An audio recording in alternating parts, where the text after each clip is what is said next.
Hey y'all, welcome to Where is My Hairbrush? I'm Eliza, And I'm Gabrielle. and we're here to talk about Veggietales. That's right.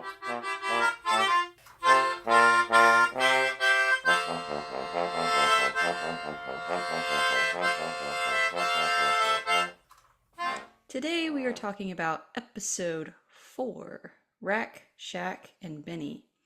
The episode was released in 1995 and is the first one-part episode, meaning there's not two segments separated by a silly song or without a silly song like in episode 2. It's just one long episode and it has an intermission of a silly song. So there's like act one and act two of the same story. Yes, exactly like that. Gabrielle, did you remember which silly song went with this episode? I didn't, which is kind of funny because I really, really love this episode and I know we watched it all the time, but I couldn't remember. How about you? I think I could have, but in preparation for this, I snuck ahead. I didn't mean to. I was looking at what episode we were meant to be doing this week, and Yeah. then it was like, oh, this is the silly song that's paired with this episode. And I was like, oh, I probably Yeah, knew it's that. hard to avoid when you're trying to remember which one to look at. It's very related. Um, so the silly song that goes with this episode is The Dance of the Cucumber. The Dance of the and which is an excellent silly song. Maybe, in my personal opinion, the best silly song. Really? Mm. It's your number one, you think? It's hard to say if it's this one or Barbara Manatee, Oh, Barbara Manatee. but it's one of the two. Um, This song is so funny. I quote it all the time. Anytime somebody says poor somebody, I go, poor tomato. and sometimes when someone says just something that's a little bit dumb, even, um, in my head, the first thing that I hear is poor tomate. And then everything about like Bob getting just like more annoyed by the line. But he keeps translating, which I think is hilarious.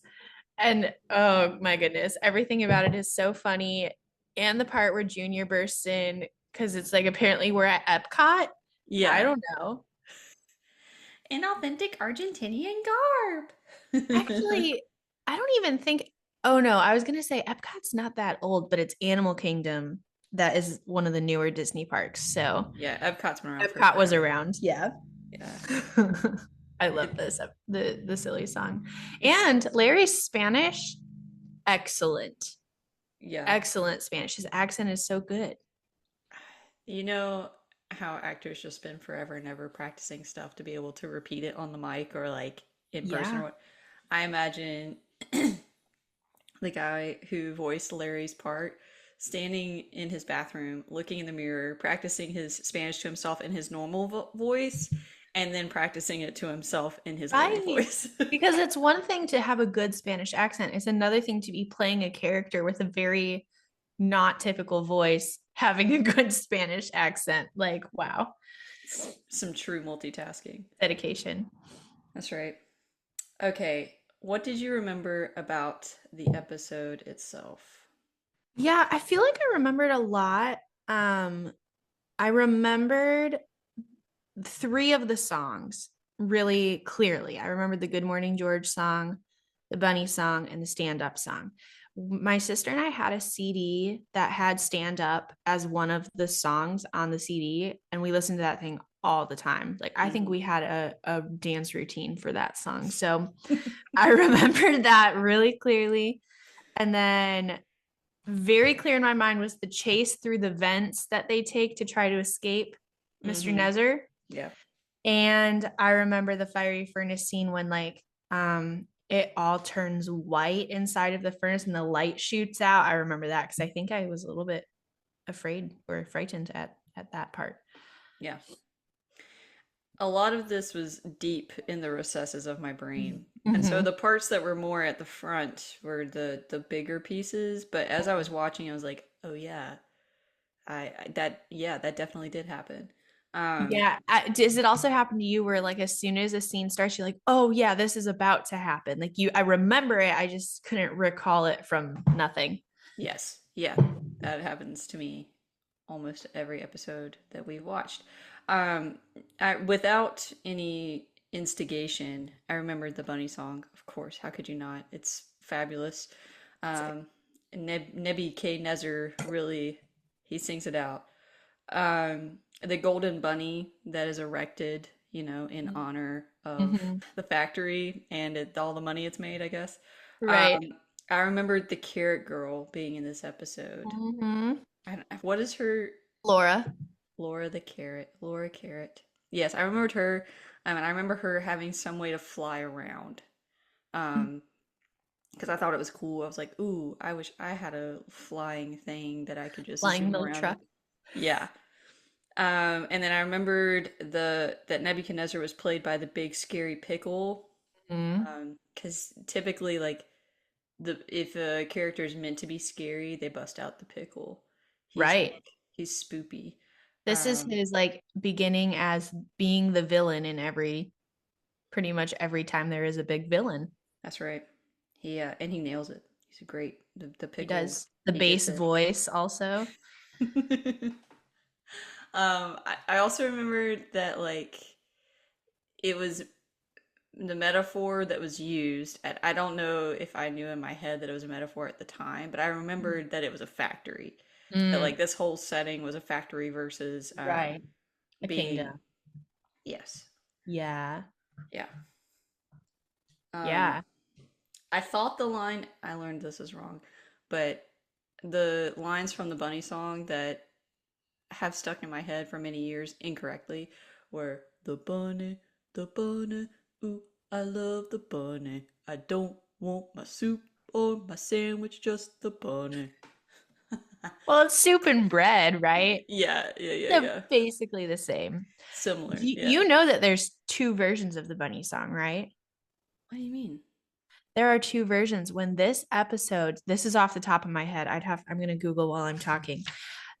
When they released the episode, I think it said something to the effect of I hate my parents or something. Oh, And people did not like that. So they re-released it. So I think by the time you and I were watching Veggietales, we mm-hmm. had the new version. The less offensive version. Yeah. Um I'm checking the VeggieTales fandom wiki right now. Wiki? And that like that's so typical of the Christian mom era of that time. They would Yeah. like read the magazines and they'd be like, "Oh, Harry Potter's gonna teach my children witchcraft," like Right. Okay. Yeah. Look, so I've just found it. Original lyrics were the bunny. Well, I love the bunny. I don't love my mom or my dad, just the bunny. Oh, and then I'm there's sure. another line. There's a line that says, I won't go to church, I won't go to school. Did they keep that? No, they changed that too. So there in the original lyrics, it said, I won't go to church and I won't go to school. That stuff is for sissies, but bunnies are cool. And that's what they changed to I won't eat no beans and I won't eat tofu.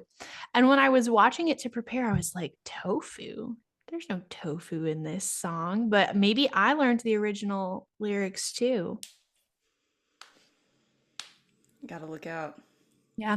Can't go dissing school. That's No, it's a tenet of our society. it is. It says me who didn't go to school. Um, yeah. So I do think it's interesting that the song was so catchy, though, that clearly kids must have been walking around singing it. And that's why parents got upset that they were singing, I don't love my mom or my dad. So it's a Mhm. really catchy song. And I'm not surprised that that's like the one we both remembered for sure.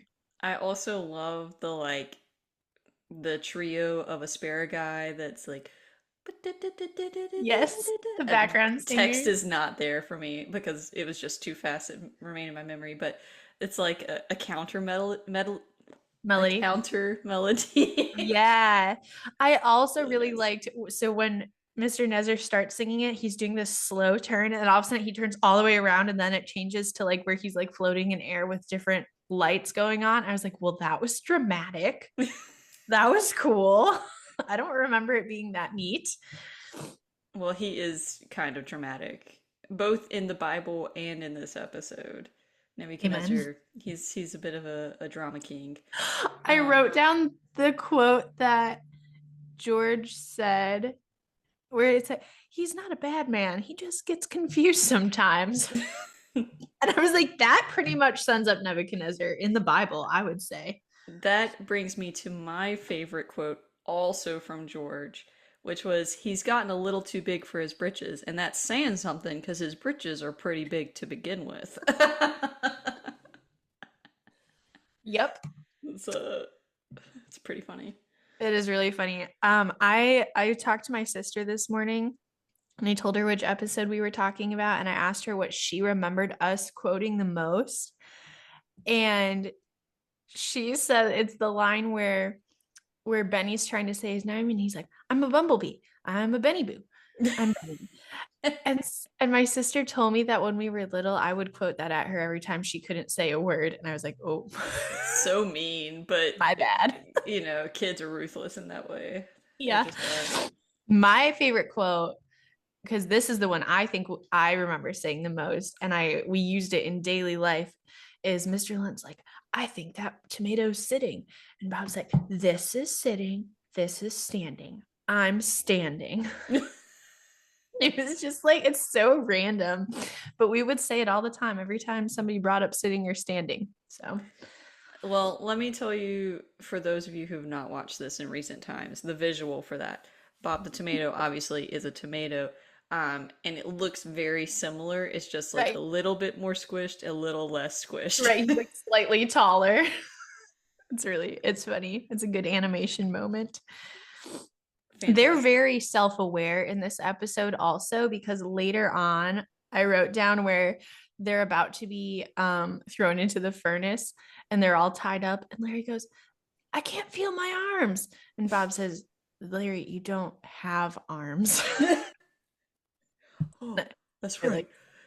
like, Yeah. yeah. Yeah. Super good. A little bit of jokes for the parents watching. Yes. Um, Another thing that occurred to me as an adult in this episode is in the opening scene. Two things were funny to me in the opening scene. When Larry comes out, he comes out with this um oven mitt on his head and it's supposed to be a hat because the mhm. magazine told him it was cool to wear it. And when he says, all the cool people are wearing it, Bob like deadpans straight into the camera. And I just thought that was really funny. And then because he was like, ugh. And then it never really occurred to me how funny it is that they are just veggies on a countertop and like of course someone's going to fall into the sink at some point, Yep. but when you're little you just accept the circumstance. hmm But only like it just hit me, I was like, this is ingenious, like for somebody to have thought of this premise and then every episode they like work in something new for the fact that they're vegetables sitting on a countertop, like that, it just felt like common sense to me as a child, but Yeah, that's it. quick little life lessons taught to you from the kitchen countertop. Right. It's really Right. crazy. Um, So cool. I think the biggest thing that I noticed as an adult watching was just how applicable using a factory metaphor is for capitalist society. Yeah. I know those are big words in reference to a Veggietales episode, but initially, the setting for this story was in a kingdom that was being governed by different people, and Rat Shag, Meshach, and Abednego were three of the people governing parts of the kingdom. Right. But they changed the setting for VeggieTales to be Mhm. in a chocolate bunny factory. Um, and rather than a king, it was the CEO of the bunny Of factory. the company. Yeah. Yes. And And I it, think I'm just going to hop in like to the Bible passage really quick. There were a couple things when I was reading the passage. So Daniel chapter 3 is entitled "The Image of Gold and the Fiery Furnace" in my Bible. So that's like the main story. But Shadrach, Meshach, and Abednego, see, their names really are hard, were are characters from Daniel chapter 1. So they're not just in one story. Like, they are brought to Babylon with Daniel. And basically, they're only there because they were captured by Nebuchadnezzar's men. He wanted like really good servants. So he told his guards, like, hey, go get me some good Jewish boys who look strong and will be good servants for me. And so they are brought to Babylon and they get trained, and then that, like you said, Eliza, then they're like governing different regions. And that's when the story that we know in the Veggietales episode happens, because they're from a different country, they have a different god, and they have different laws, so they refuse to bow down to the statue, which is also 90 feet tall in the Bible. They said it was 90 feet high in the Veggietales episode. That's a lot of And gold the for all of gold you keeping statue is track. also 90 feet. Yeah, that's so much gold. Where did they get it? I, Probably I don't Africa. know. I don't know. Like, I know, I don't know either. I That's a don't lot of know. gold. Like, we have mines now and lots of, like, we have mechanical tools to help Mm-hmm. get to the gold that's underneath the ground. I assume that's how you get gold. I'm assuming it doesn't grow on trees. Um, but we have technology, right? And they Yeah. didn't. So, And like, what a huge effort. surely Just it was gold plated, right? Like, surely it wasn't solid gold. Was it? I don't know. It doesn't say in my Bible. Anyway. it says it was an image of gold. Of gold. Yeah. Either way, it's a lot of Wow. gold. It A lot is. of gold. A lot of effort. So the story itself, once you get to Daniel 3, tracks really well in the episode. Yes.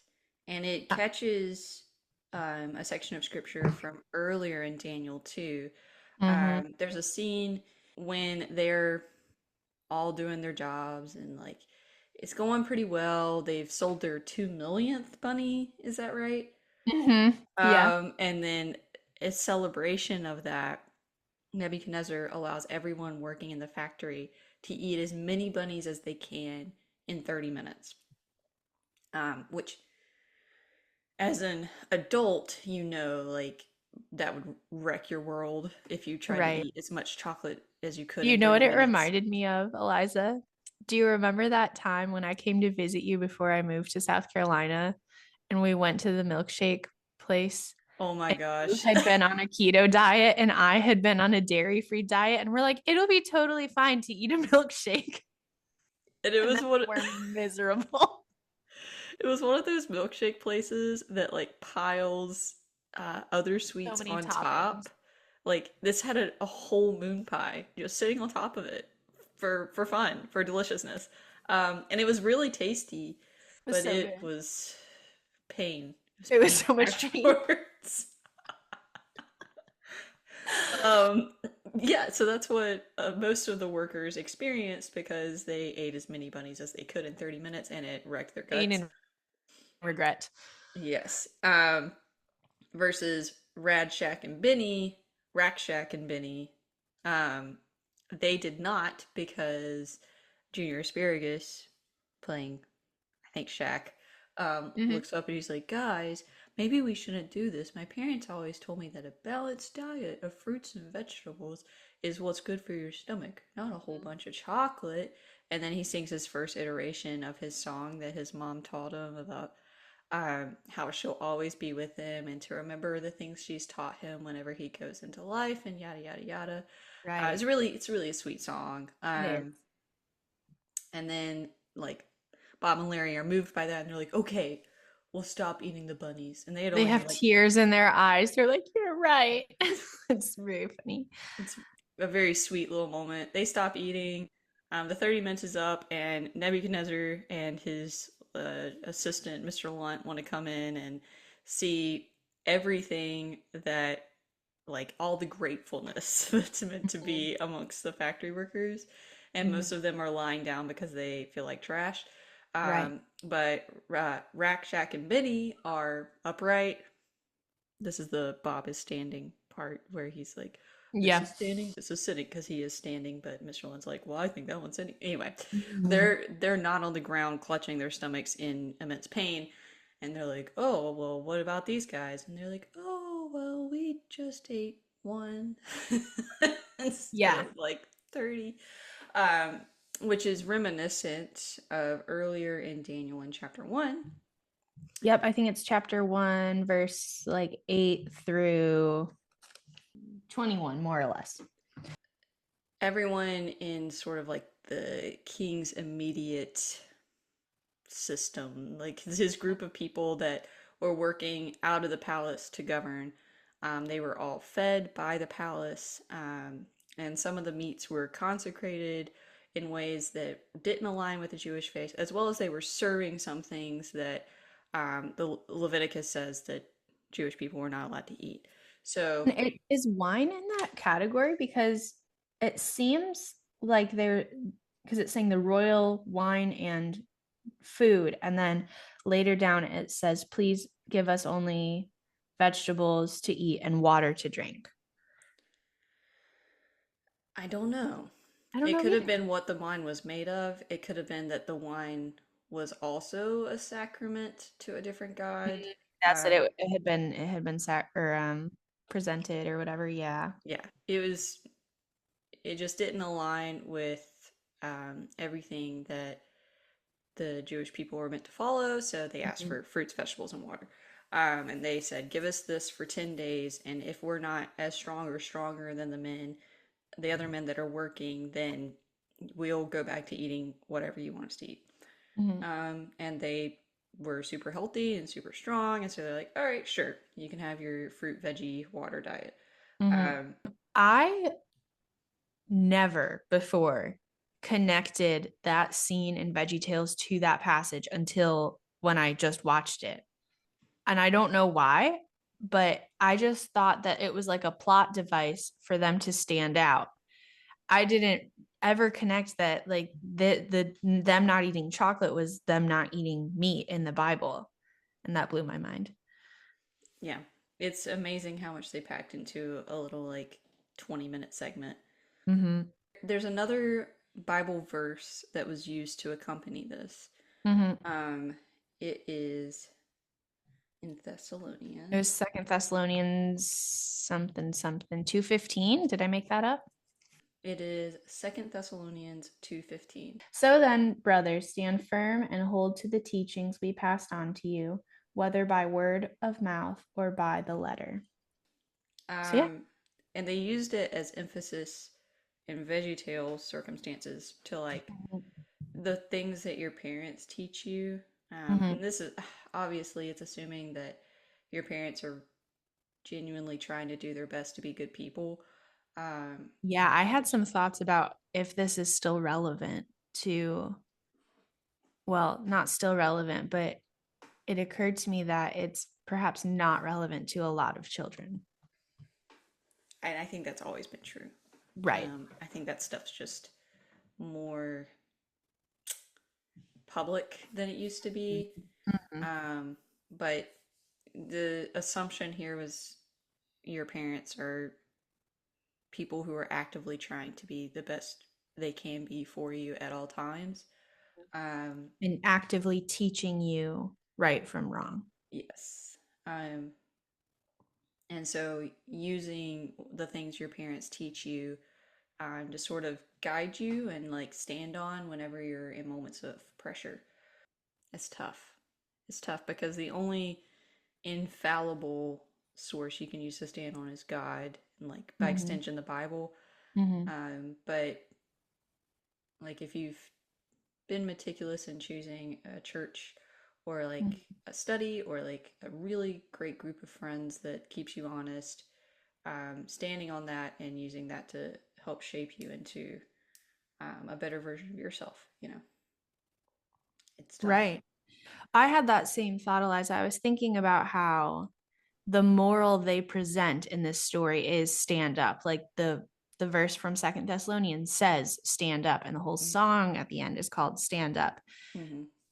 However, I think as an adult, I watched it and I was like, if I had to say what the moral would be, it would be trust God, Mm-hmm.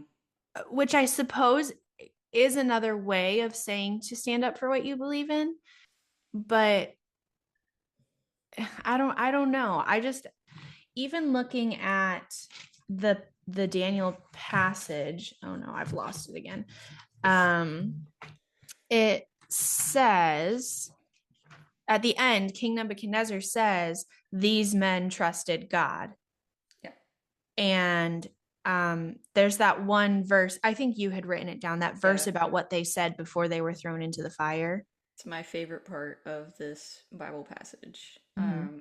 I mean, it's a super powerful Bible story, but my favorite part is when Nebuchadnezzar has looked at them and said, I'm going to give you one last shot. If you don't bow down to me and my golden image, you're done so here.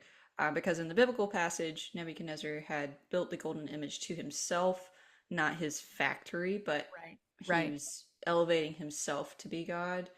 Um, and they said to him, if we are thrown into the blazing furnace, the God we serve is able to deliver us from it, and he will deliver us from your majesty's hand. But even if he does not, which I think is Mm-hmm. beautiful, Mm-hmm. we want you to know, your majesty, that we will not serve your gods or worship the image of gold you have set up. Yeah. Wow.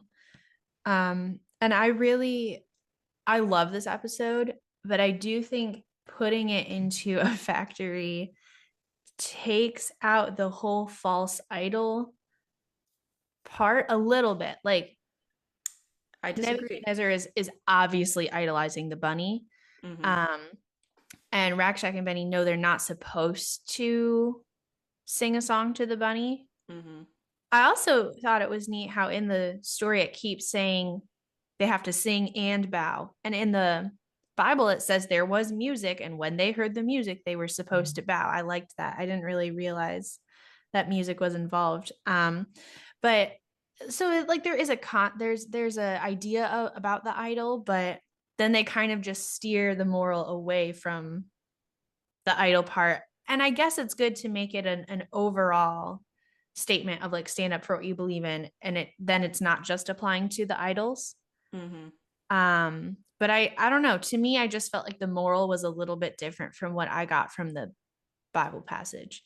But that, I mean, not that it's a bad moral by any means.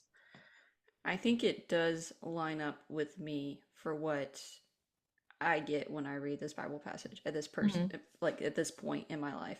Mm-hmm. Um, because even if all the workers thought in the Veggietales episode thought that bowing to the idol of the bunny was silly, even if, right? Right. Um, I imagine there were lots of people in Nebuchadnezzar's kingdom who Right. thought that bowing to a golden idol was silly. But the reason they Right. were doing it is because the person in charge of them was going to have their head if they didn't. So they're Yep. like, whatever, like one more thing that we have to do to appease Nebuchadnezzar. Right. Um, and I think that is super relatable in capitalist America, right? Sure. Like you got to be willing to bend and mold on some things for the sake of surviving in your job sometimes, Mm-hmm. like you have to shape your words carefully or like, just Oh my live a gosh, as certain a way. teacher, it's all over the place. We have to teach curriculums we don't believe in, or like all these things because the district said so. So that's what we're doing. Yeah. Yeah, that's Um, that's totally true. and so like I think that standing up for what you believe in is it's carries strong for me still. Yeah. Because sometimes it can be really tough too, because you either don't want to face the judgment from it, or you don't want to face immediate repercussions from it. Mm-hmm. Not even talking about like people who serve as missionaries in countries that it's illegal, right? So Mm-hmm. their repercussions are death. Mm-hmm. Um, at most, in the good jobs here, the repercussions are getting outcast a little bit and probably like a talking to. Mm-hmm. At worst, you might get fired, but that's highly unlikely. Mm-hmm. Especially with like the emphasis on tolerance of religious practice. So, like, it's Yeah. just, it's still one of those things that is alive and well, Mm-hmm. if that makes sense. Yeah. Um, and I think we make an image of how we want to be perceived Mm-hmm. or of our own safety, Mm-hmm. in some cases. Um, and what Rakshak, Shadrach, Meshach, and Abednego, um, what they sort of push to the side, I think, in the biblical context, is an image of their own self value. They like Yeah, they don't push even it care. away. Yeah, they're like, you know what? There's no discussion. They just agree that this is the thing to do. And I think something that helps is that there are three of them and other Jews. Like Daniel's not in this story, but I like to imagine that Daniel also wouldn't have bowed down. Like he's not mentioned at all. Um, but it occurred to me that they have that accountability to each other. If it had just been one of them in this situation, would they still have stood up to the king? I don't know.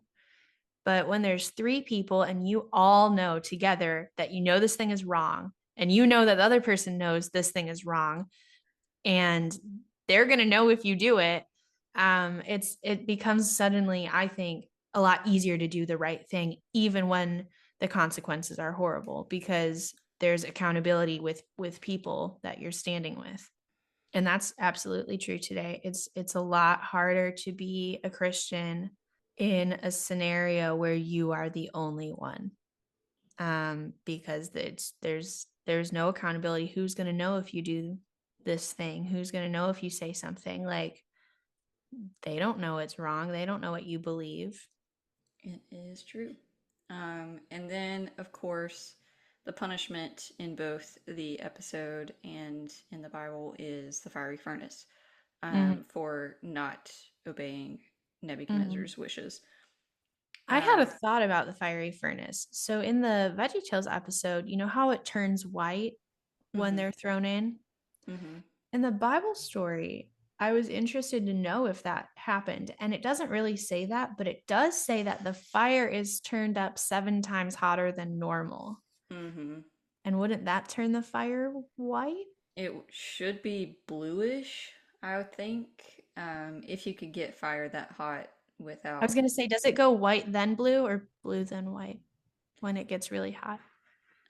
This is a moment where I know very little to nothing about science, so. We are not scientists.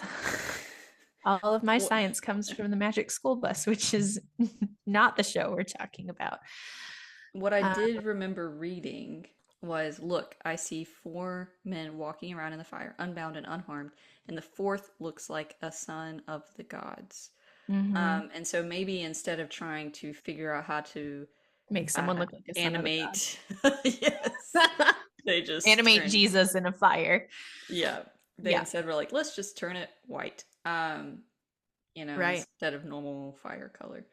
Yeah. And I thought something else interesting was that in the veggie episode, it's Mr. Lunt that's like, didn't we put three people into that fire? But Nebuchadnezzar says that in the Bible. He Hmm. is watching. He wants to watch them burn up, apparently. That's right. Then he immediately, just like in the episode, he calls him out. He's like, come here. Like, come out of there. That don't come tell me what's happening. Yeah, You know he what's wants to know. crazy? Mm-hmm. You know what's crazy to me? Surely Nebuchadnezzar had heard the stories of Daniel in the lion's den. That hadn't happened yet. Is that later? It is. I had that same thought. Oh. So that's Daniel 6. Darius comes after Nebuchadnezzar. All right. But Well, it there you go. parallels, doesn't it? Yeah. It's the same things. But surely Darius had heard about this, you know? Like, Well, Darius just got fooled. We talked about that in episode that's one. true. A little plug. You can go back and listen to it. It's a good one. Yeah, it's parallel to the story of Daniel in the lion's den because in both stories, the king throws someone into a situation where they're supposed to die. And then when they have not died because God saved them in a very dramatic way, the king immediately yells, "Come out." And now we're all going to worship your God because that was amazing. And it It's just, happens like 3 chapters apart. This is Daniel 3, and then Daniel in the lion's den is Daniel chapter 6. and Daniel's still alive. He's alive for both of them. So it couldn't have been that far apart. It's just, it speaks to how forgetful people can be. Mm. Like, we can see something absolutely amazing and give God all kinds of praise for it.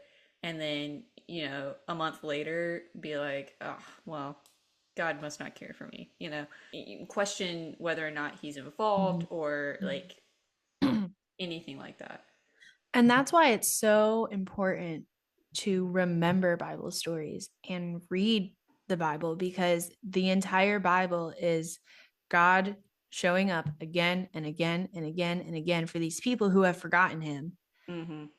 And every single time he comes in to save the day, and we forget if we don't have a constant reminder Mm-hmm. that God is trustworthy, God is all powerful. Like we don't have any good reason to doubt him other than we are feeble humans who aren't good at logic, I guess.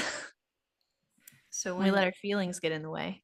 what a little bit of science I do know is that when you're really little and your brain's underdeveloped or not very developed yet, your your sense of permanence is very short. Object permanence. Yes. And Yeah, we don't so develop that till like age 2-ish, I think.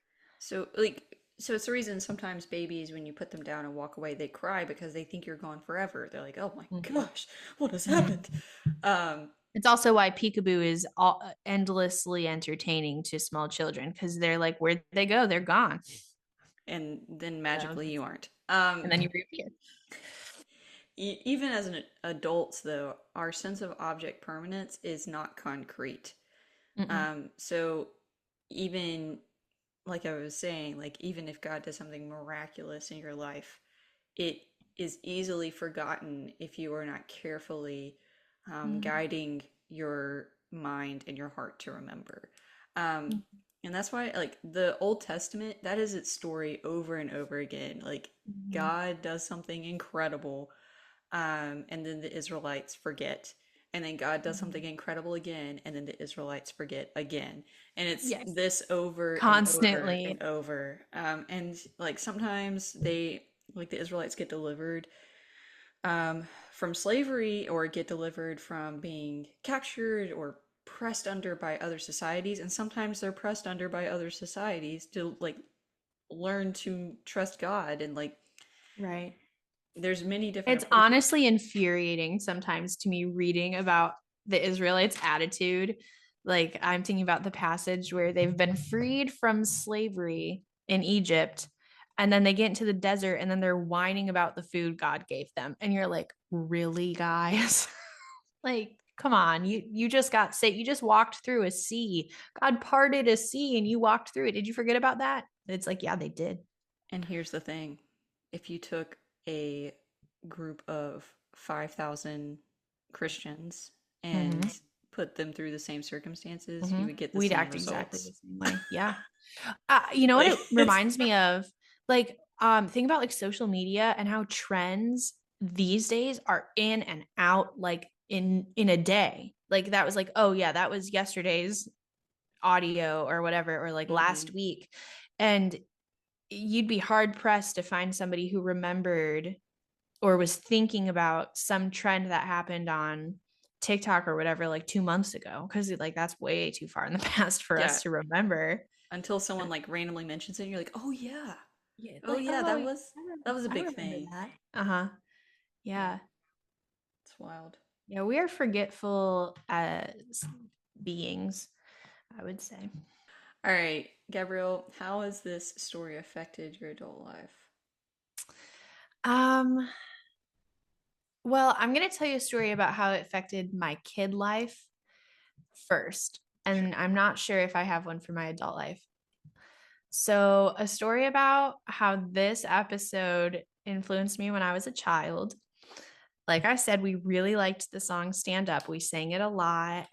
Um, and the exact scenario from the letter that a kid wrote to Bob and Larry happened to me. Oh. So in the story, somebody writes into Bob and Larry and says, I was at my friend Billy's house and he watched a show and I wasn't allowed to watch it.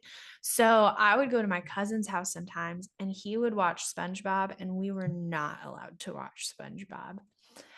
And I, for the most part, wouldn't watch it. Like I'd be like, "Hey, can we watch something else?"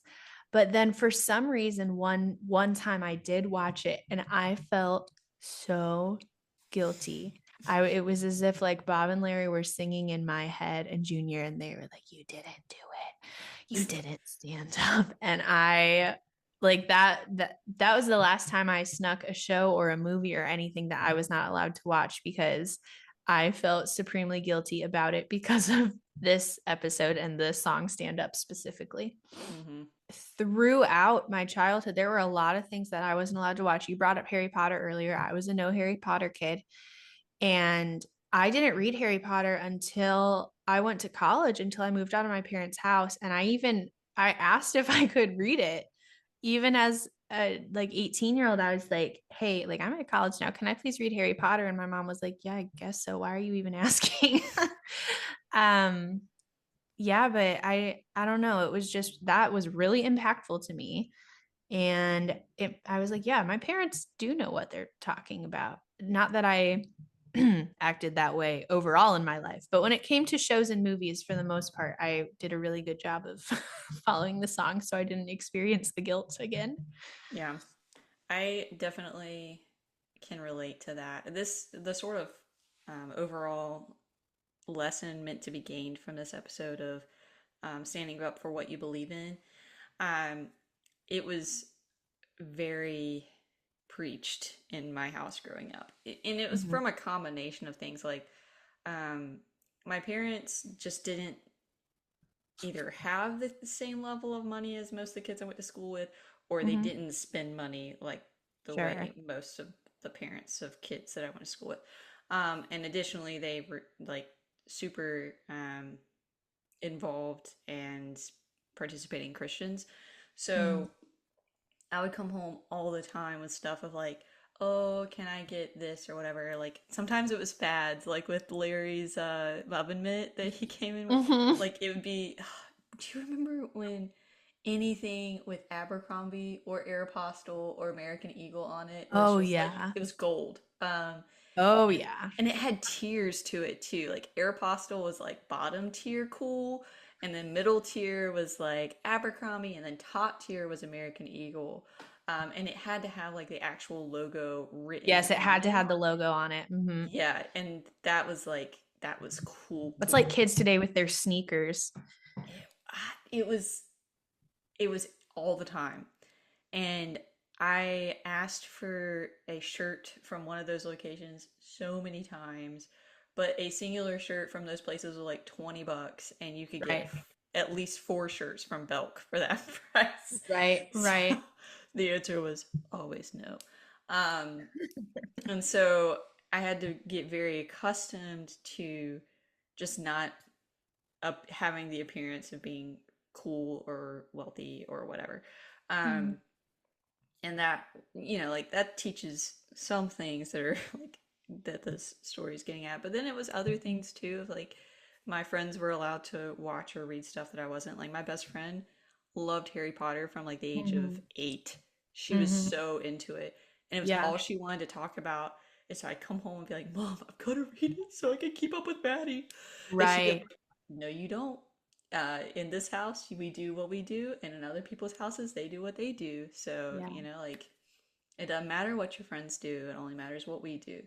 Mhm. And which was so tough, but it was like, it was always consistent. Like, I always knew the line of, like, if I knew something was outside of what my parents were willing to do or Mhm. have me do, I knew the answer was going to be the same. And Mhm. eventually that just sort of buries itself into your little like heart and soul and mind. And when you get older, you're like, well, what they do in their house is what they do. What we Yeah. do in my house is what we do. Yeah. Um, And I think it even, I'm thinking about college. oh yeah, So biggest Eliza and I went to test. college together. We went to a very secular college, because we were music majors at a public university. And I mean, it was lonely and Mm, being a Christian at times. Like there was all sorts of nonsense going on oh yeah, all the time. And it was isolating. And I knew that people treated me differently because of what I believed and that I had made that known. yeah. You only have to Um, say so many times, "I don't drink underage" before people stop inviting you to stuff. Like right, you right. only. Or even I my I had people who would, like, if they smoked weed or something, they would hide it when I came over as if I was going to hate them for it or something. I was like, you don't have to do that. I'm not trying I'm not trying to judge you, but they really treated me differently and tried to almost act different when I was around because Mhm. I mean, I did stand up for what I believed in and not really in an aggressive way, just like, hey, I'm not going to do that, but whatever. Going back to that verse that you said, like Rakshak and Benny in the Bible weren't like hurling insults at the king. They weren't saying, you're doing the wrong thing, you're evil. They just stood peaceably. They refused to do it. And then they went along with whatever the consequence was. They were not retaliating Yeah, at all. or playing like the guilt game. Oh, Mm-mm. that one's tough. It's a common weapon. No, they just completely trusted in God and said, whatever's going to happen is going to happen. Throw me in that furnace, but I'm going to do the right thing because I believe in an all powerful God. And I like that is an amazing lesson to walk away from. Mm-hmm. Yeah. Well, guys, thank you so much for joining us for this episode today. We were very excited to record it. Mm-hmm. It is one of my favorite episodes of Veggietales and one of Mine Gabrielle's too. as well. Yeah. Um, if you would like to contact us with any thoughts, questions, burning concerns, anything like that, you can reach us at whereismyhairbrushpodcast@gmail.com. And until next time, remember, God made you special. and he loves you very much. Bye Bye. bye.